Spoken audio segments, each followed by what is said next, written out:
자, 그러면 세상에 많고 많은 콘텐츠, 재밌고 기찬 콘텐츠를 소개해드리는 더트라. 오늘 1부는 저희가 파묘 가지고 얘기를 했고요. 2부는, 추천작. 저희 추천작 20명작 중에 하나 추천해드리는 건데, 추천작으로 도그맨 하겠습니다. 도그맨, 릭베송의 오랜만에 복귀작이죠. 예. 도그맨 가지고 할 건데, 우선 도그맨 다 보셨죠? 네. 네네.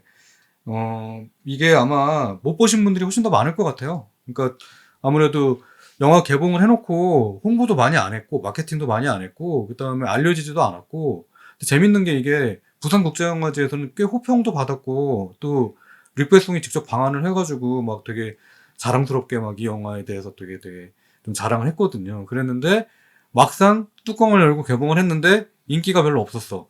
근데 웃기는 건 제가 영화관에서 보고 마지막에 기립박수 치고 나왔거든요. 정말 그 정도로 좋았어가지고 제 입장에서는 그래서 저는 이제 이 영화를 좀 20명작으로 한번 소개를 해보자 싶어서 오늘 가져왔고요.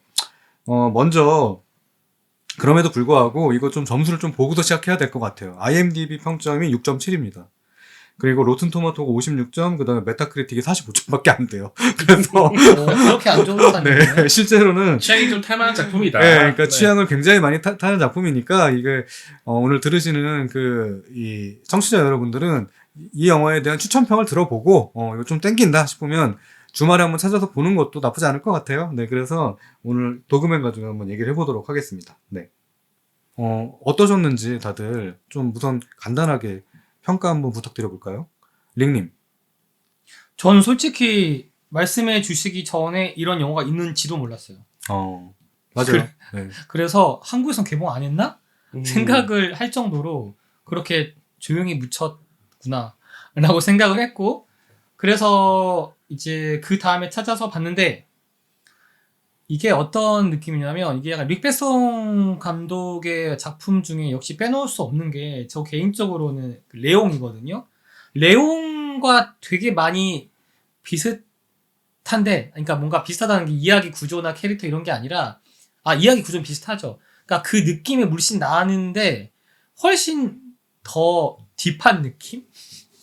그래서 저도 이제 보면서 역시 취향 탈 수 있겠다는 생각은 분명히 했고요. 그 사람에 따라서는 이게 뭐랄까 이게 약간 너무 조용하다, 진지하다, 지루하다라고 느낄 수도 있겠다라는 생각을 했는데 저 개인적으로는 이제 이런 되게 릭베송 감독의 그 어떤 특유의 그 있거든요. 그 느낌이 있잖아요. 쪼가 있죠, 쪼가. 쪼가 있어, 그래, 쪼가 있어. 그래서 저는 되게 좋았습니다. 지민은 어떠셨어요? 저는 일단은 그 전에 있던 리백송의 전작품들, 뭐 예를 들면 우리가 너무나 잘 알고 있는 뭐 레옹, 그랑블루, 제 원서 니키타 같은 작품들이 있는데, 저는 이제 그 여러 작품들 중에서 니키타나 제오원서를 되게 좋아하는 타입이에요.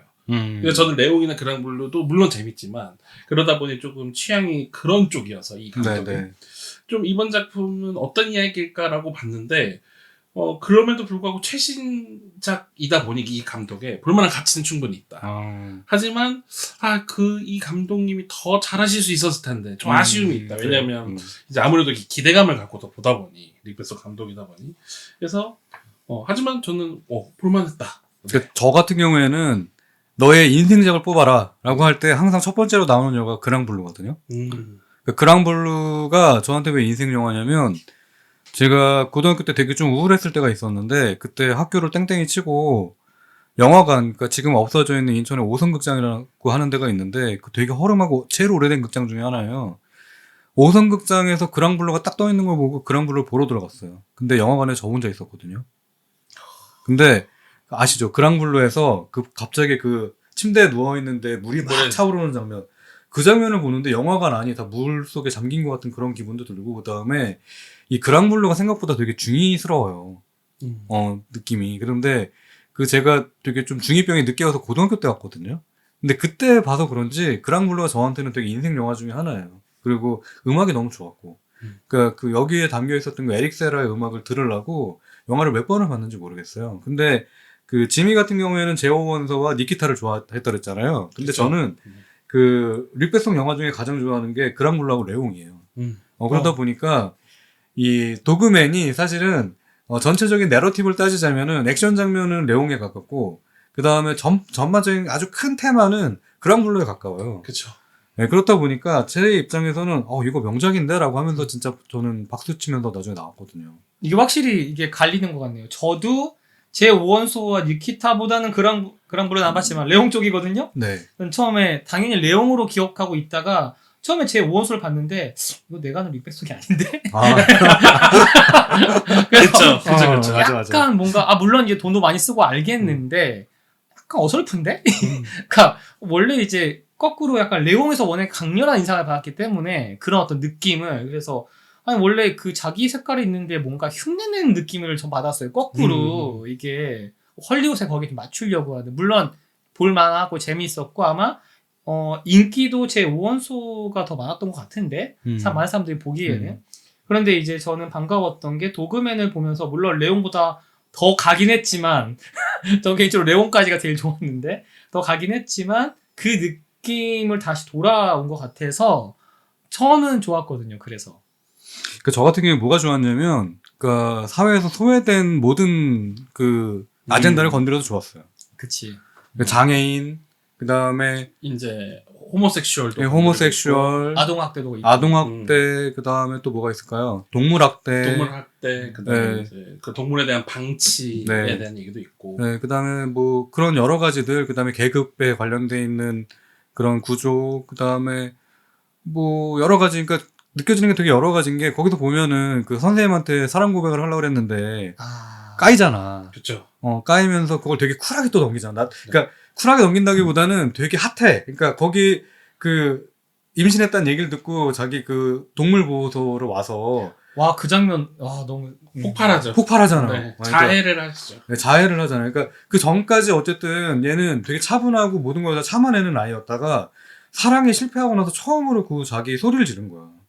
그러니까 그런 장면을 보면서 야, 나는 릴베송의 중이병에 대한 어느 정도의 뭔가를 가지고 있다고 생각을 했는데 중이병스러운 장면이 이런 식으로도 표출되는구나. 또 그 다음에 감정의 폭발이 이런 식으로도 제가 볼 땐 영화에서 가장 감정적인 장면이라고 생각하거든요. 맞아요. 네.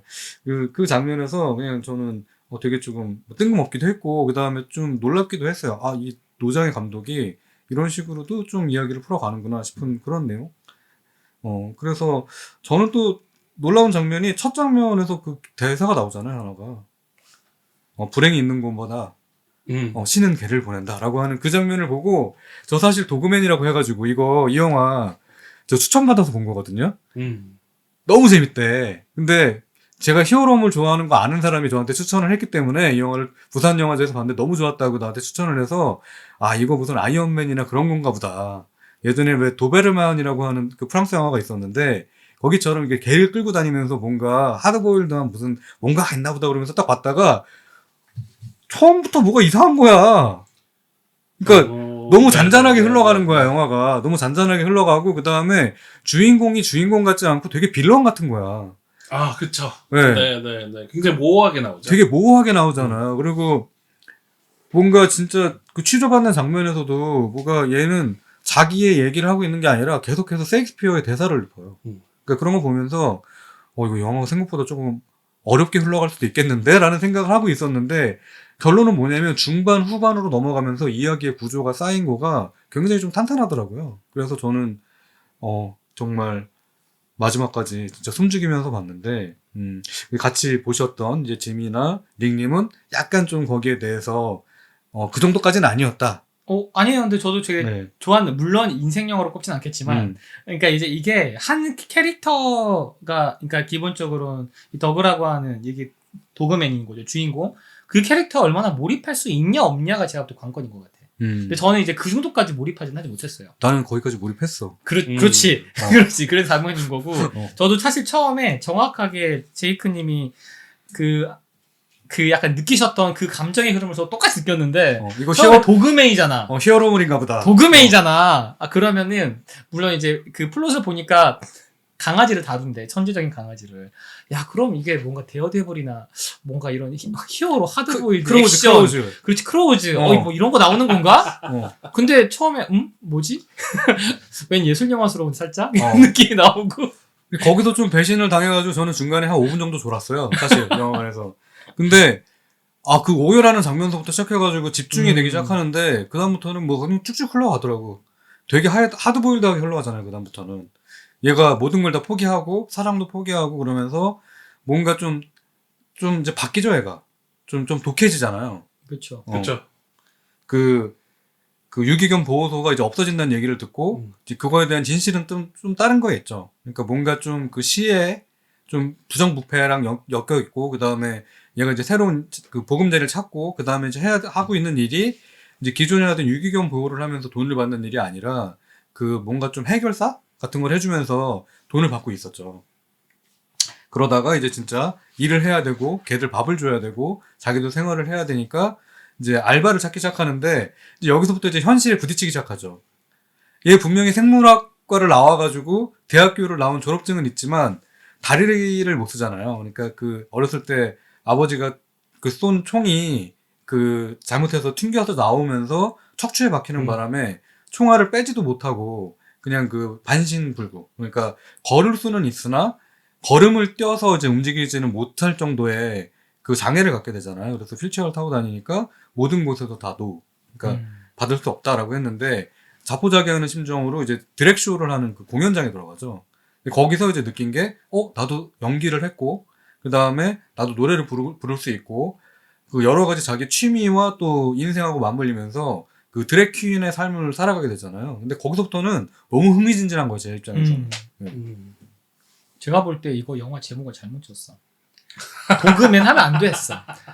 히어로, 그러니까 왜냐하면 이게 되게 중요한 게 어느 정도 어떤 선입견을 갖고 들어간단 말이죠. 맞아요. 당연히 도그맨이잖아. 그래서 뭔가 히어로물인 줄 알고 들어갔는데 그렇게 받으니까 이거를 적응하는 데 시간이 걸리거든요. 예를 들면 약간 레옹이나 아니면 이름처럼 뭔가 딱 들어갔으면 오해 안 했을 것 같아. 그런 부분이 있고, 근데 이제 이야기 구성이나 이런 거는 상당히 잘했다고 생각하는 게, 이게 처음에 되게 극단적인 상황에서 시작한단 말이죠.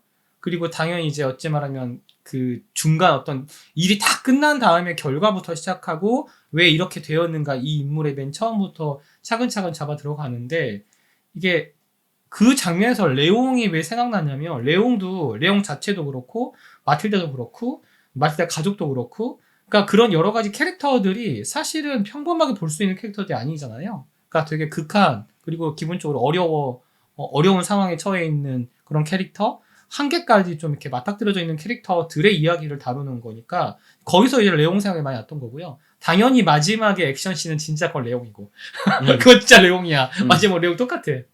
그리고 이 캐릭터가 재밌는 게, 아까 말씀하신 게 뭐 어떤 사건에 의해서 아버지 총에 맞고 손가락이 잘리고 총알이 박히는데, 정확히 말하면 걸으면 걸을 수는 있어요.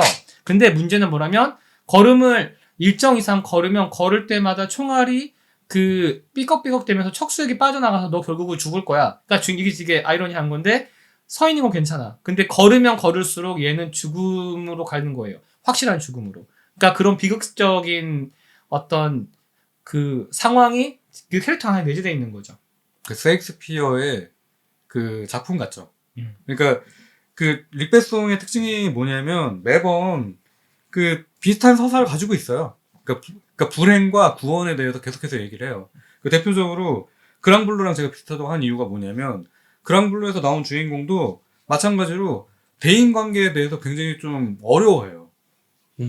그런 대사가 나오잖아요. 쟤는 오히려 물 속에 있는 것보다 물 밖에서 걷는 게 더 이상해 보인다 할 정도로 물에서 그 잠수사 역할을 하는 게 훨씬 더 편한 사람이었고, 결국에 마지막 장면이 뭐였냐면, 이 주인공이었던 장제크바가 그 물속으로 그 잠수를 해가지고 들어가는데, 인간이 들어갈 수 있는 그 수심보다 더 깊게 들어가서 돌고래를 만나거든요. 그 돌고래를 따라가지고 그냥 바다 그 깊숙이 들어가는 장면으로 끝난단 말이에요. 아, 그래요? 사랑했던 여자가 이제 그 남자를 계속해서 그 부르짖고 찾고.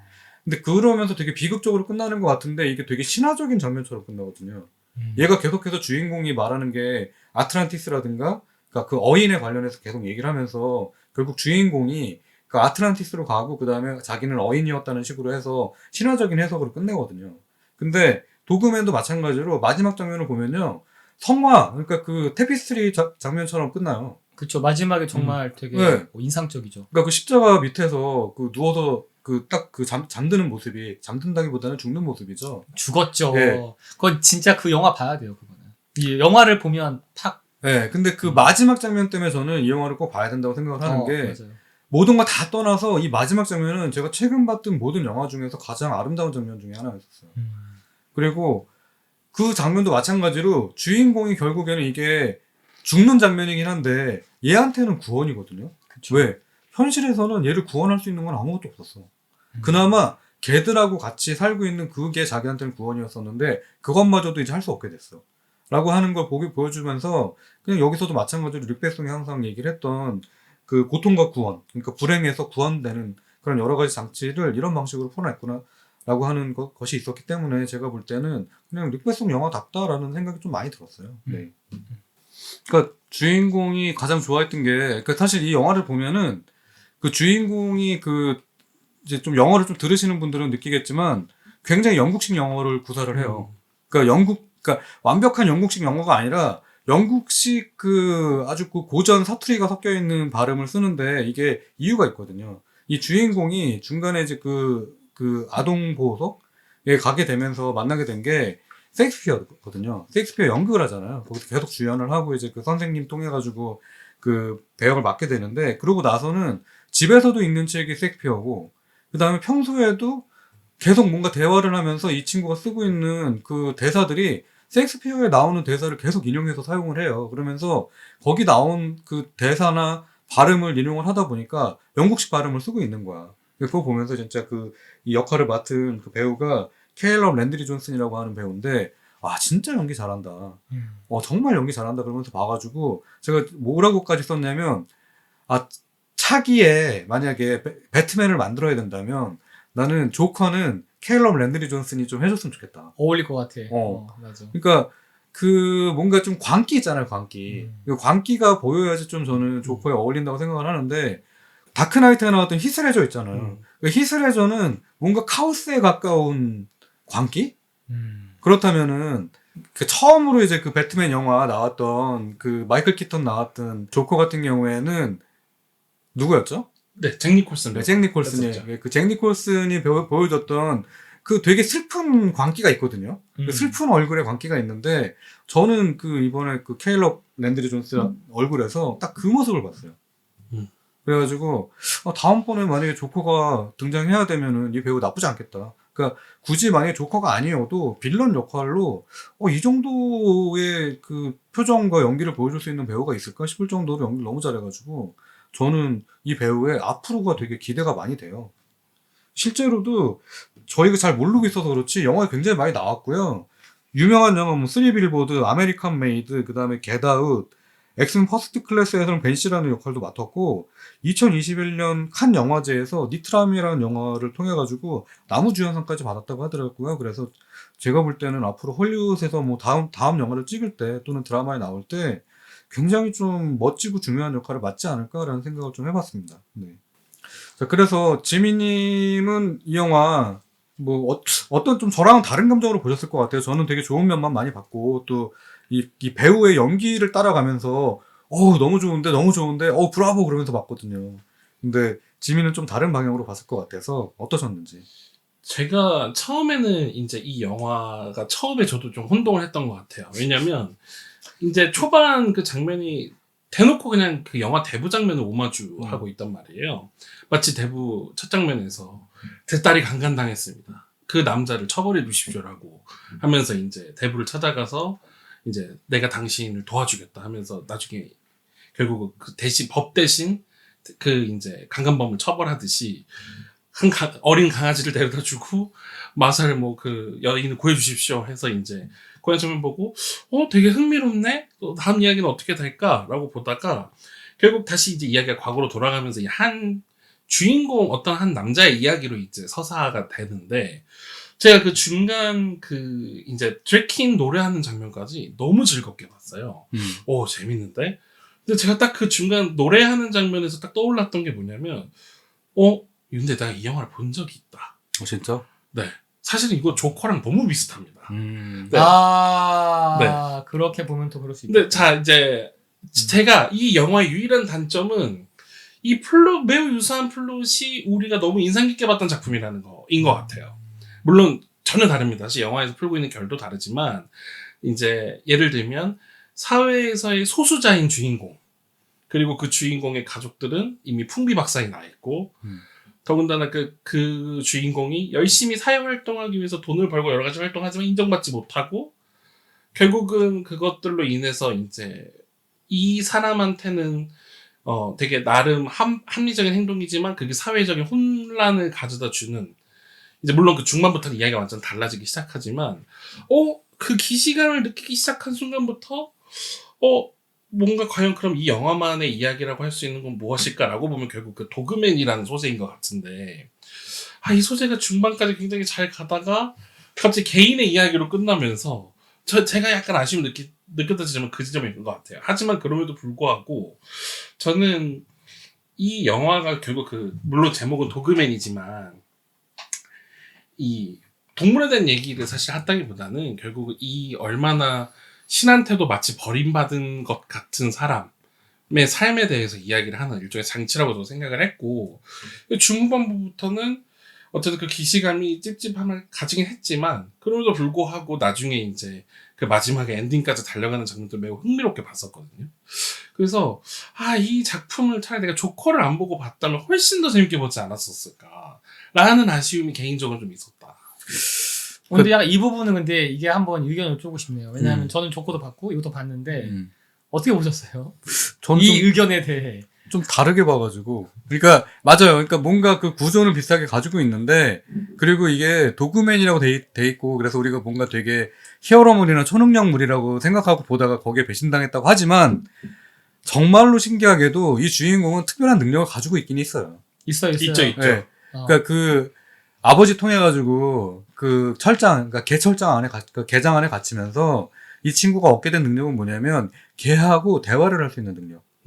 그러니까 이 친구가 여기서 주인공이 벗어나는 방법도 뭐였냐면 자기의 잘린 손가락을 봉지에 넣어서 걔한테 이거를 경찰차가 보이는데 가져가서 보여줘라고 했는데 걔가 그대로 하죠. 그리고 나중에 이제 중후반 넘어가면서 얘가 이제 해결사 역할을 하게 되는데, 해결사나 이제 의정 역할을 하게 되는데, 그때 하는 게 뭐였냐면 걔들한테 거의 서커스에 가까운 일들을 시켜요. 그렇죠. 그리고 그 걔들이 명령한 거 그대로 해가지고 이제 사람들한테 복종을 시키거나 아니면 뭔가 물건을 훔쳐오거나 정말 인간이 할 수 없는 모든 일들을 이 개들이 다 해결하게끔 만들거든요. 어떻게 보면 이것도 제가 볼 땐 초능력인데, 그렇게 따지자면은 도그맨이 히어로 영화 범주에서 벗어나느냐라고 했을 때는 충분히 들어갈 수 있다. 아니 왜 우리 일부에서는 엑스맨이 그렇게 기대된다고 얘기해놓고 여기서는 이게 결국 그거 때문일 것 같아요. 결국은 이게 장르로 따지자면 안티히어로물에 가까운 건 맞는 것 같습니다. 맞아요. 예. 근데 이제 이 영화가 안티히어로의 이야기에 집중하고 있느냐? 근데 그렇진 또 않다. 생각보다. 그러니까 결국은 안티히어로에 집중했다면 훨씬 더 큰 사사들이 다음에 나와줬었으면, 제가 기대하던 것들이 그런 거였는데 이제 갑자기 이제 초반에 나왔던 자신이 벌 주었던 깽단이 자기한테 다시 복수하러 오거나, 이제 자신이 의적 활동을 하면서 자기를 추적하고 있던 한 보험 설계사가, 이제 보험 사적, 종무사죠. 그 사람이 와서 금품을 요구한다든지라는 다소 이 주제에 비해서 너무 스케일이 감이 작은 사건들이 반복되다 보니 이거 좀 아쉽지 않았나. 훨씬 더 사회적인 이야기들을 많이 할 수 있었는데 좋은 소재라. 그래서 그런 아쉬움은 좀 있었다. 약간 이게 제가 릭배송한테 기대하고 있는 지점인 것 같아요.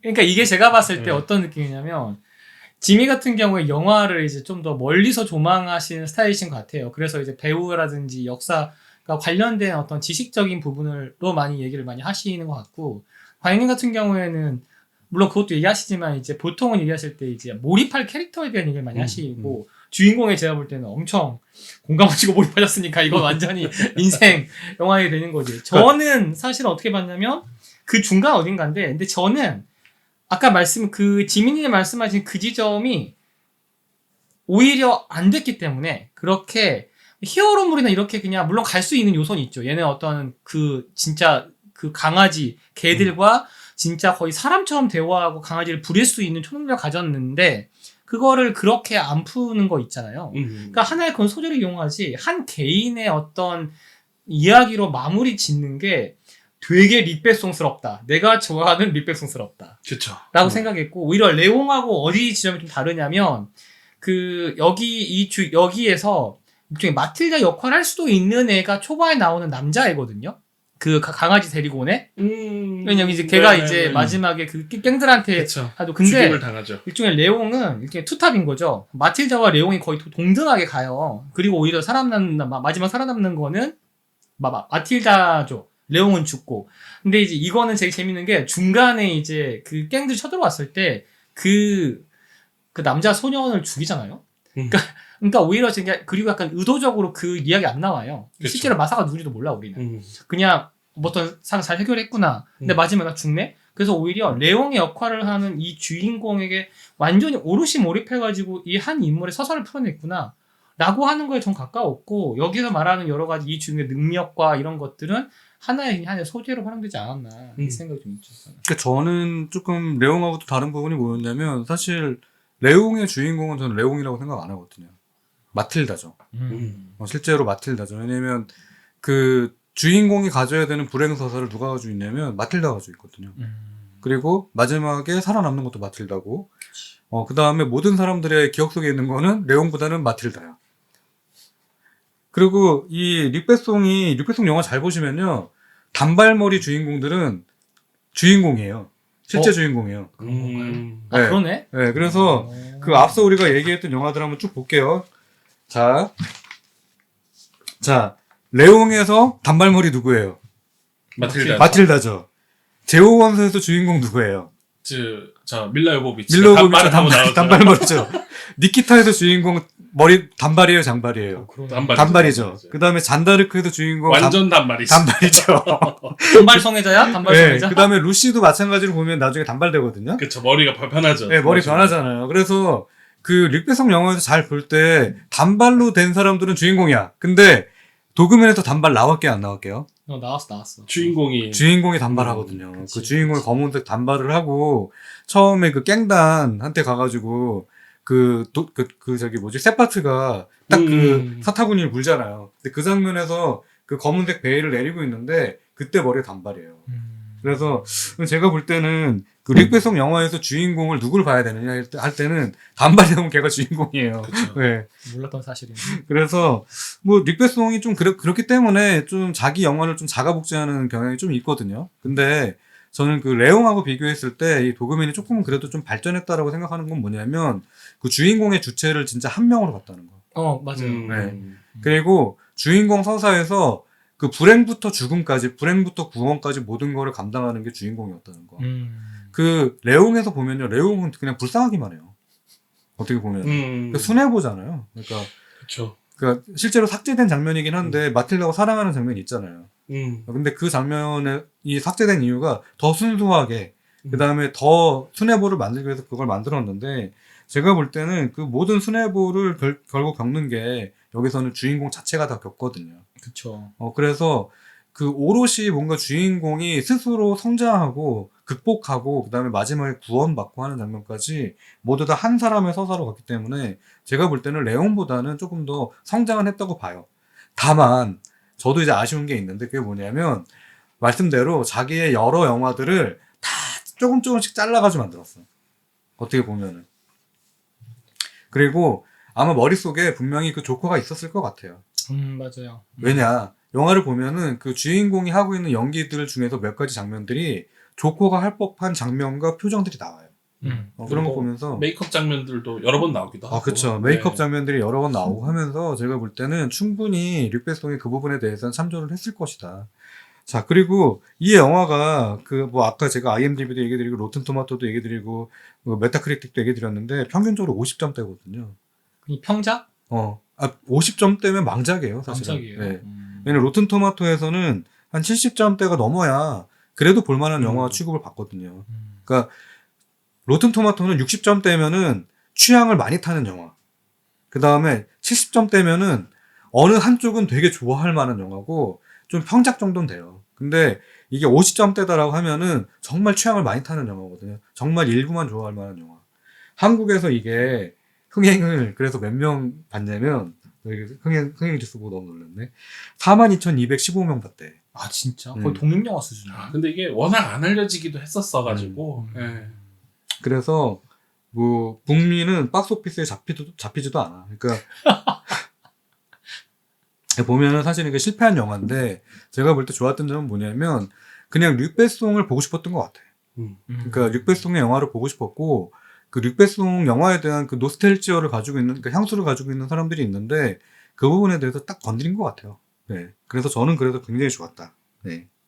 저는 어찌됐든 이 영화를 엄청나게 재미있게 본 타입은 아니지만 그럼에도 제가 추천을 되게 하는 것 중에 하나는 이제 제가 예를 들면 굉장히 영화적 경험을 하는 순간들이 이제 작품을 보면서 있는데 아주 뭐 예를 들어보자면 문라이트라는 작품을 예로 들어보자면 흑인 동성애자의 이야기인데 저는 스트레이트 남성임에도 불구하고 결국 영화 마지막에 이제 이 흑인 주인공이 자신의 첫사랑을 이제 만나러 가는 장면으로 이제 마지막 엔딩 시퀀스가 이어지는데 정말 제가 심장이 터지는 줄 알았거든요. 왜냐면 내가 이 주인공의 서사와 이제 감정에 너무 몰입했기 때문인 거죠. 그래서 이제 내가 아닌 존재를 이해하게 되는 순간인데 제가 이 영화를 아까 말씀드렸던 것처럼 그 중간에 에디드 피아프의 노래를 부르는 장면이까지의 그 이 영화가 정말 그 해방이라는 경험에 가까웠었어요.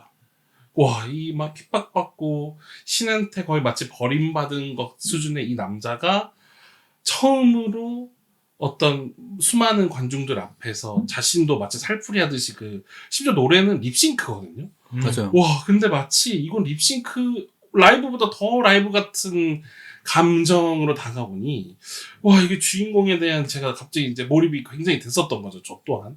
그래서 그런 중간들 장면이나 그다음에 이제 그 마지막에 결국은 이제 그 첨탑 앞에 서서 죽음을 마주하면서 걸어가면서 휠체어나 이제 그 보조도구 없이 이제 거의 사실상 죽음에 가까워지는 그 모습의 주인공의 모습을 보면서 과연 저 인물은 왜 저렇게 죽음을 알면서도 걸어갔는가 라는 이 두 가지 상황에 대한 어떤 경험이 굉장히 영화적 경험에 가까웠다. 네, 그래서 저는 그렇기 때문에 이 작품 충분히 볼만한 가치가 있다. 시도해 볼만한. 그러니까 저도 조금 더 덧붙이자면 저는 뭐 내용이 재밌는 영화들, 그 다음에 뭐 음악이 좋은 영화들, 뭐 이런 식으로 해서 좀 구분을 하는 편인데 이 영화는 화면이 되게 멋있어요.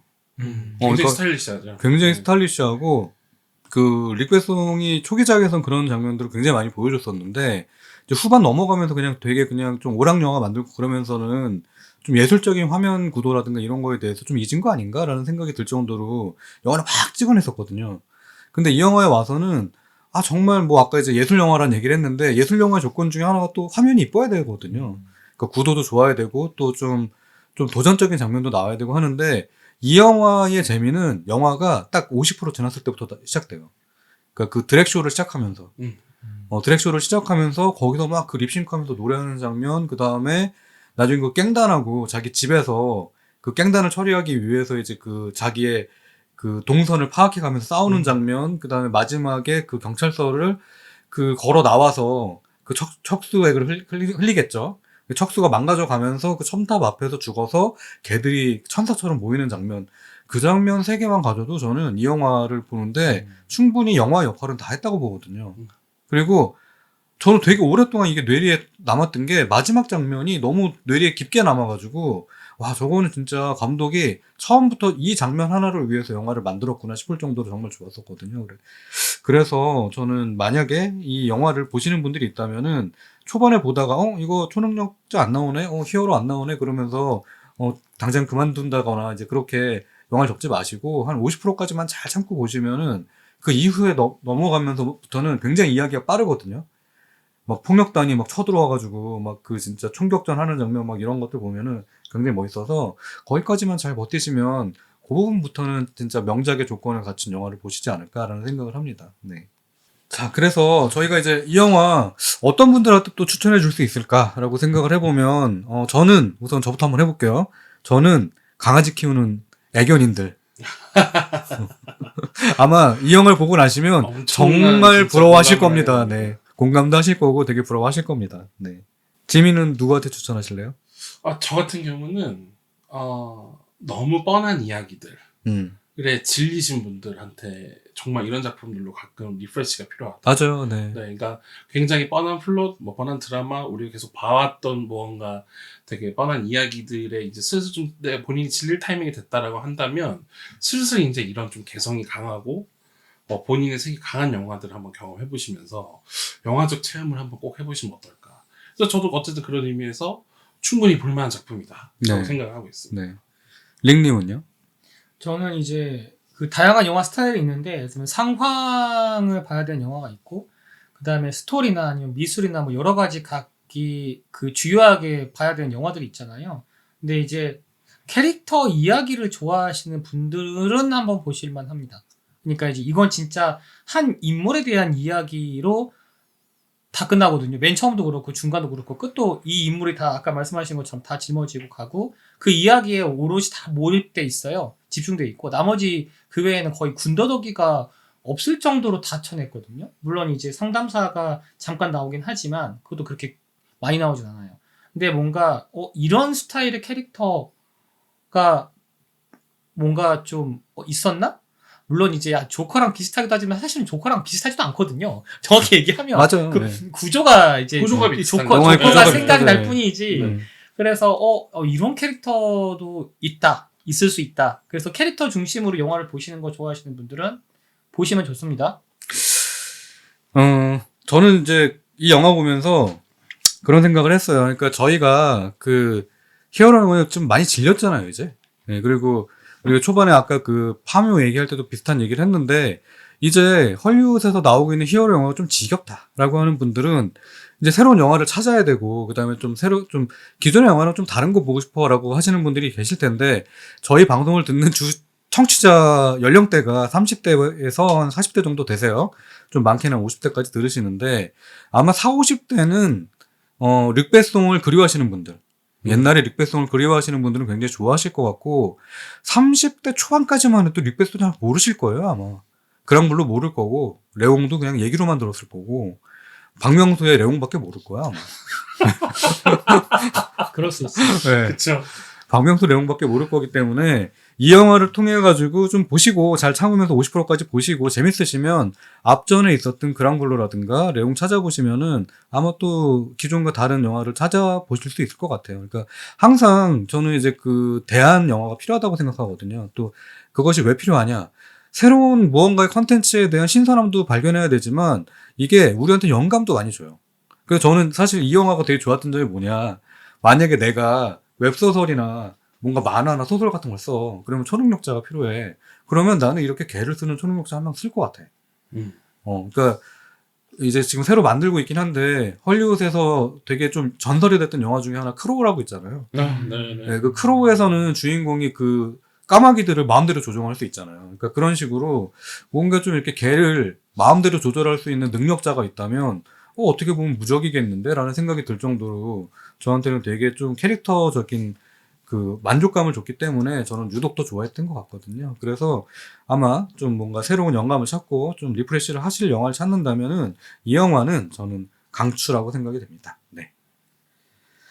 자, 그래서 저희 더트라 5회, 개취타치.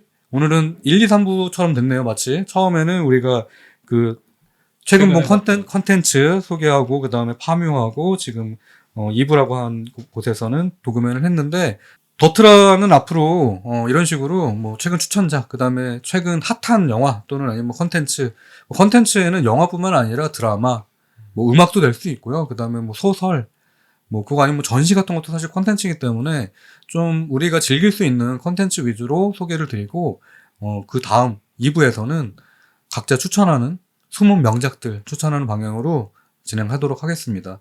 유튜브 기다려주시는 분들이 굉장히 많을 것 같은데요. 유튜브는 해보니까 많이 어려워요, 제가. 그리고 아직 그 적응이 안 돼서 좀 버벅거리는 면이 있어서 조금 더 저희가 팟캐스트에서 적응을 하고 유튜브에서는 좀 더 재밌는 것들로 만나볼 수 있도록 노력하도록 하겠습니다. 자, 그럼 오늘 늦은 시간까지, 주말인데 늦은 시간까지 이렇게 참여해주신 링님, 지미님 너무 감사드리고요. 또 다음번에 또 재밌는 얘기 할 수 있도록 오늘은 여기까지 하도록 하겠습니다. 그럼 감사합니다. 다음에 수고하셨습니다. 뵐게요. 네. 수고하셨습니다.